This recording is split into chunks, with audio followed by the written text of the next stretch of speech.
we've got a brand new smartphone gimbal from DJI. It is the Osmo Mobile 8, and it looks very, very similar to the previous edition. I am curious to see what they've actually added here. If we have a look on the back here, they've kind of gone with very similar offerings. I can't see anything hugely different to the previous edition. 10-hour battery life, built-in extension rod and tripod, native tracking with integrated audio and lighting capabilities, all very similar there. Seamless 360-degree pan rotation, direct phone connection for effortless tracking, a bunch of other really cool offers on the back there.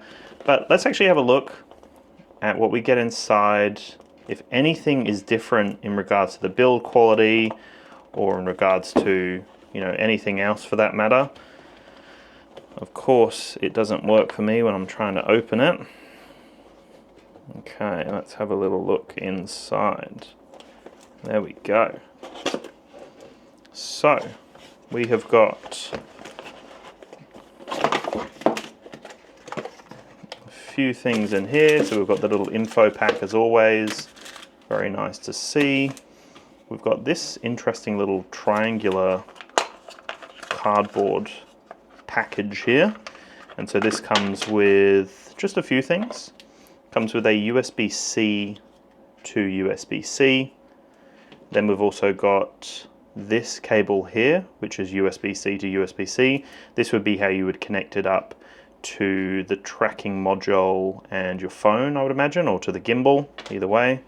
I believe that's it. There's nothing else in that pack. Nothing else in here from what I can see.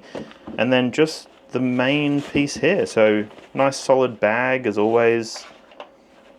It's quite creased, but it just says Osmo on the front. Quite a simple design. It's got a nice feel to it. And then as we get inside, we've got the gimbal. There's a few little like oh, it's actually divided. I thought it was like a little pocket in there, but it looks like it's divided right in the middle, so you can probably put your cables one side and then the gimbal the other side. That would probably make the most sense, so you drop the cables in on that side and then the gimbal can go the other side without bending or creasing the cables or anything like that. So that's nice. And then here is the main piece, which is the gimbal. Looks very, very similar, almost identical to the Osmo Mobile 7P. So we've got the same tracking module here. So that's a little tracking camera basically, and it comes with a fill light. You've got a few buttons on the side here I can see. And then we've got a USB-C on the back with the little release button that you can see just moves this in and out. Magnetically connects on. You can change the orientation as well, so I can either have it facing this way, or I can release it, turn it this way, and have it facing that way. It doesn't really matter. Now we've got the tripod legs. Feels very similar. It looks like the exact same mold. It doesn't look any different to me. This should just power on automatically when I flip it open, which it has. And we can see the light is on for the fill light there. Nice and simple. Same buttons on the sides. So we've got the scroll wheel that you can push in. We've got the joystick, we've got a mode button there, record button, you've got the reverse icon. It does say NFC on the side here, whatever that means. That might be something new.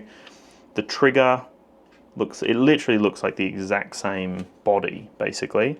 I will be curious to see what's actually different here, but it looks very, very similar when we just lay it down like so. Let's power it down so it doesn't start spinning around. There we go. Okay, there we go. So that's the gimbal right there. You can see very, very similar to the previous version. I really can't see anything hugely different here, just at an immediate glance. A few of the things that I wanted to see was some improvements here with this, because this just feels like the tripod legs can feel a little bit awkward at times to push in and pull out. I feel like that could be a bit smoother, but not a huge issue. And then the only other thing is just the trigger. It's more of a button than a trigger. I wish it had a little bit more travel to it. But besides that, feels great in the hand. You've obviously got a lot of different functionality with the different buttons. I like how this can just remove, and I like how these are like wedged now. The actual like clamp is wedged. I find that that's a lot more secure for your phone. And again, this isn't any different from what I can see, but I like that. That was definitely a nice design choice there. The module's nice and lightweight, but obviously very powerful. We can connect up a microphone to it.